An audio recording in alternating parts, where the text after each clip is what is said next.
Got 2 generations of my babies here. Okay, okay. So would you like to introduce Evina, Coach? Okay, so it's Evina Del Pizzo. We're working on legs today. Yes, sir. And it's been quite some time. Okay. You guys might have seen us some months ago. What, with the Snapchat, Evina? Yeah, we were on Snapchat doing some stuff a few months ago. So we're getting back to work, and I think we're going to plan on meeting every Friday here. She's coming from the valley. It's an hour drive to get together. So No. yeah, so I'm excited. I'm excited. Sometimes there's certain clients you meet that change you, right? Of course. I have a little piece of every client, which I think is just north of 7,000 now. Uh-huh. The piece of every client that is in me. The Evina has a big chunk of me. Okay. You know, because of where she had to come from to get to where she is. So how long have you known her for? A little over 2 years now, I believe. Okay. 2 years. I'd love to see Arlette Sitchek get down here too.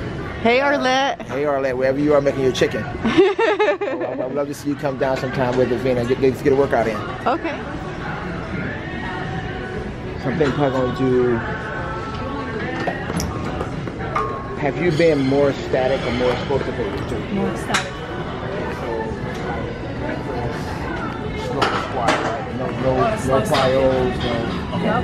Not a lot of So plyos. today we're going to lay off the explosive stuff. Okay. What we never do is go from static to kind of a jerky plyo workout. Not good for the joints, and Evina is definitely what's called an ectomorphic body type, leaner, longer. So the joints a little bit more exposed, a little more vulnerable. So we're going to take it slow today. Okay. And hit these legs for it. All right, you ready? Let's go. So we used to have conversations about where she had come from. You know, with the drugs and background, the whole bit. So I knew by character, Evina she's a woman, but to me, she's a man-child. In other words, it's somebody that I know can enter a situation and not be changed by it, by negativity. Mm-hmm. Like you and I, Arlen, have talked about how I don't like the modern bikini and physique type of posing. Where the industry has gone. To me, it's not about fitness and athletics, it's just sexuality. Of course, it's soft porn in my opinion. She's somebody that I knew could enter that. And cause for years I wouldn't train the girls, but where it went, Yeah. she can go in and walk back out, still be herself. Yeah. So I'm very, very leery about who I lead to stage. Of like course. yourself. Yes, yes. So we were just discussing how I'm not gonna let you go on stage too many times. I don't feel like that's you. Yeah. That's just not who you are and what it would do to you. Like you're younger, you're still searching for yourself. I don't put a situation where they're gonna start searching for you. Yeah. Where I mean it's already as far as personality, rock level. You've been through too much already. Yeah, yeah, of course.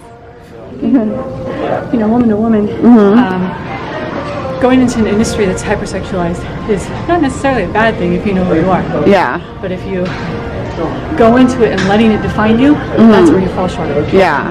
But I think the best part about being in this industry and being a woman is if you know who you are and you can bring that to other women that don't know who they are. Of course. And really voice that out of them. Yes. That's where the money is. Yes. And so building the reputation along what you believe and not what the industry makes you believe that you should be. Of course. That's the difference. Yeah. So that's what JR taught me and gave me that strong foundation. Yeah. I identified. And I let them make me who I was. And Of course. that's how I am. Oh, well, thank you. Yeah. Thank you for sharing Absolutely. that.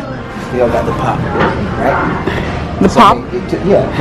It's the onion, man. It's the onion. Like to have legs that long and still have definition. That's Yeah. completely unheard of. Watch look at the depth.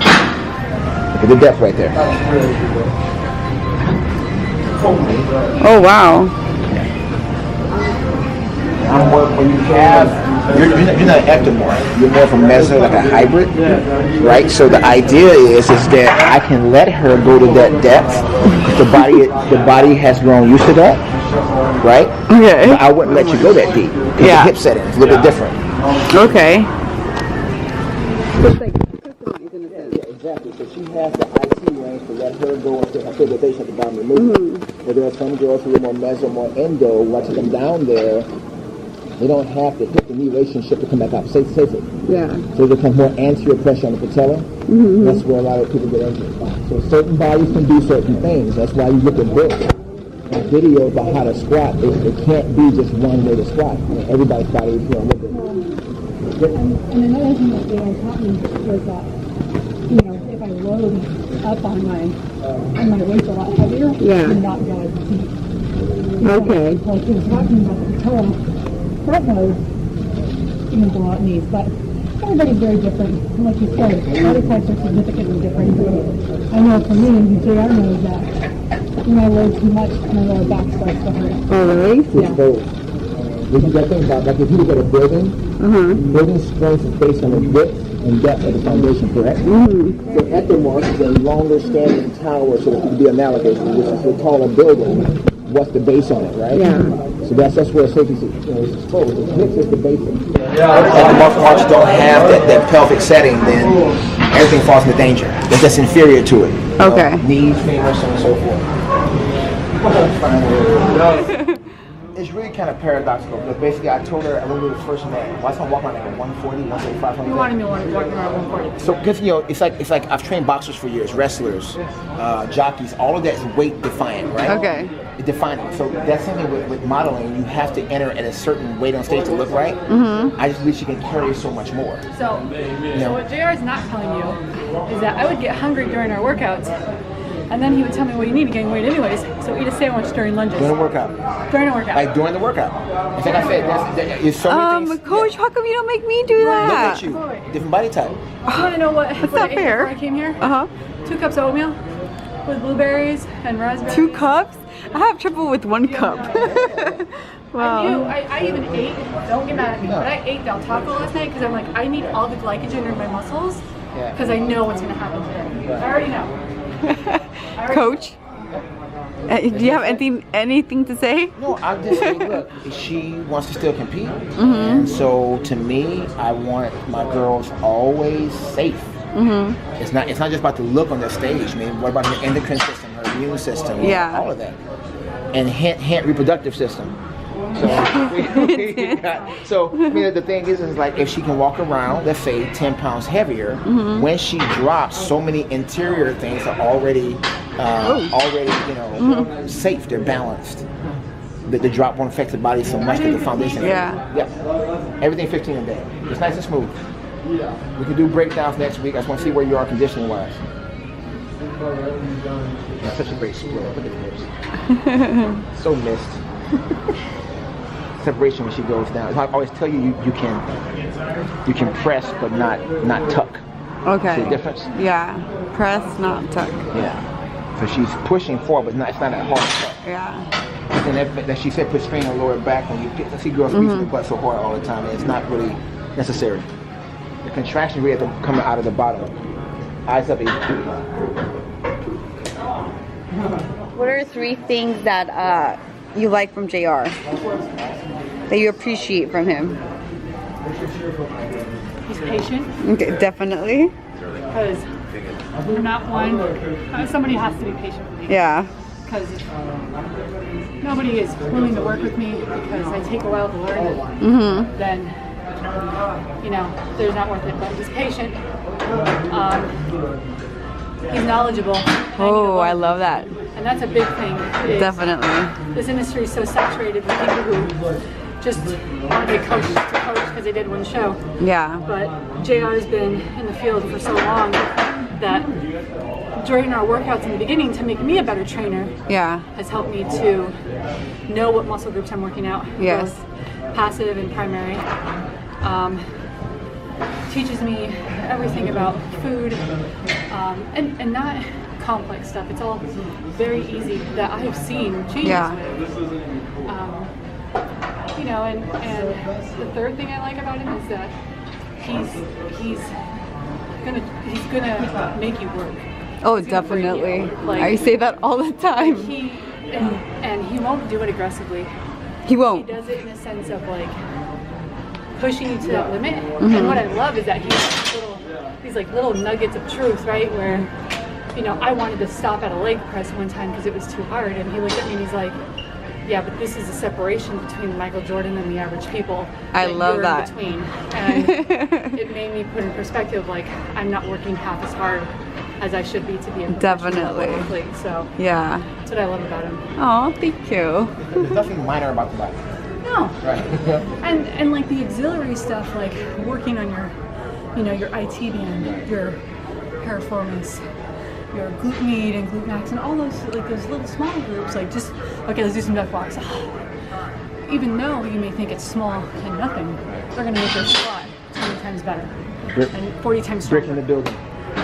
Right. And that's like the things that we miss in this industry that people don't really get is like work on those foundations, work on those fundamentals. Same conversation this morning, right? Yeah, You yeah. know, those are all the things that are really going to make you a better overall athlete and prevent injury. Because JR is big on like, Evina, don't get hurt. You get 3 weeks out from a show. Yeah. Evina, don't get hurt. You get 2 weeks out from a show. And that's like my thing because I'm the kind of person, ex-drug addict, alcoholic, where I'm like, I'm going to go hard or go home, you know, and that's my 100%. Right. But at the same time, like I have to scale it back and say, just a little bit. Right. One more rep, nice and slow and can track, right? And not really kill myself over something like that. Yeah. So, yeah. I think what's interesting between like the whole relationship of trainer and client is that people look at certain trainers as like, and I think the perspective of a trainer needs to change. Not the actual term, Right. but like you're my trainer, right? There's lion trainers in a circus, and there's lion trainers for the wild. You're not the lion trainer in the circus because you don't confine somebody. Right. You know what I mean? Right. Like you teach me to be a lion in the wild. Right. You know what I mean? And that's the difference that I think of why he is my trainer. He teaches me to go out into the wild, and that's my perception. Then that's, Arlen, that is training the client. See, my problem has always been is the person watching from the outside. It's the potential customer or client defining me as trainer because there's so many, as we just mentioned a second ago, that are not really professional. Yeah. So since the term has been so downgraded, that's why we kind of reinvented it. That's why that's in the conversation. It's not about her and me or you. It's the person who potentially be me. Yeah. And can't tell me the difference between me and some 18-year-old kid. It's different education. That's Oh, the wow. issue. Yeah. So Bernie Mac used to always open his show and he would say that. He would say, I'm just going to say tonight what everybody's thinking and I'm going to say. That's right. And I think what we forget is that like people are sheeple. Like people will follow the loudest voice. It doesn't have to make sense, but people will follow it. But yet you get a voice like this that's reasonable and responsible and people are like, oh, well, that's wrong. Yeah. Because they're so influenced by people with more followers. I mean, you know what I'm saying? We can go into biblical terms as well, but at the same time, like, look at it from the perspective of what people want to follow. People want to follow what's not the truth. Yeah. And that's Easy. it's easy. In fact, I'll tell you that speaking of the Bible, there's a verse that I use all the time to teach people. And it says, in the last days, meaning our time, people will gather for themselves teachers that would say what their itching ears want to hear. That defines our world. My leader is the one who's saying what I want to hear. Yeah. Which is why you brought up a certain game. I'm going to say it out loud. When you brought up Tony Robbins that day. Yeah. Why are people following him? Because he's saying what they want to hear. He's telling some lady on the couch who's diabetic, one leg, you can do whatever you want to do. That's not true of her. Has he gone to her house to deal with her issues? No. So to me, that's what she's saying, is that they'll follow that because he's saying what they want to hear. And they'll live in that lack of reality forever with no results because they feel better inside what he's saying. I'm not going to make people feel good about themselves. I want them to feel good about who they are when they change. Of course. You follow? It's a big difference. Yeah. So I don't have to be right. It's not even showtime. Look at this. Just walking around like that. That is like every woman's dream, coach. Come on. Training. Like, the way he trains me is like year round. It's not just for 3 months or 8 weeks or this is what I do all day. Yeah. It's like your life. Yeah. It's tough, but it's like it's so worth it in the end. It is. And it makes me just that much stronger. It makes me an athlete. It doesn't make me just somebody who wants to know bikini. Yeah. That's the difference, and that's what he's taught me. I was thinking about it too, looking at me, but I was like, maybe I should find a trainer out in the valley. And I'm like, no, I'm too loyal. I can't do it. So think about this real quick. So let's just picture, hit to go this far back. Picture a slave, right? Slave picking cotton, slave bales hay, slave paints the house, bus ship road, whatever. Their bodies develop, right? And never once did they think about what they were doing. Right? Completely changing your genetics. Right. Completely changing. So if I'm teaching my body a movement, I don't want it comfortable because I want it to fire from every potential angle ever could, because this is not the way it was done before. No one did 12 reps of kettlebell moves, right? So what I tend to do, if it's not going to bring injury, is do it the most uncomfortable way. Because in life, it's the least way you're going to use it, right? Make sense? Yeah.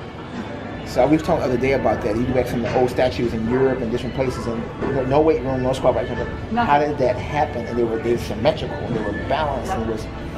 But nobody ever thought about what was The labor, the amount of labor they were doing to be able to get that. right, kind of and then body. what angle nobody thought about Yep. it, right? So I think sometimes we overthink in regards to safety and comfort in the gym versus development. Well, and what's crazy is that the biggest thing that I teach my clients is the same thing that you taught me.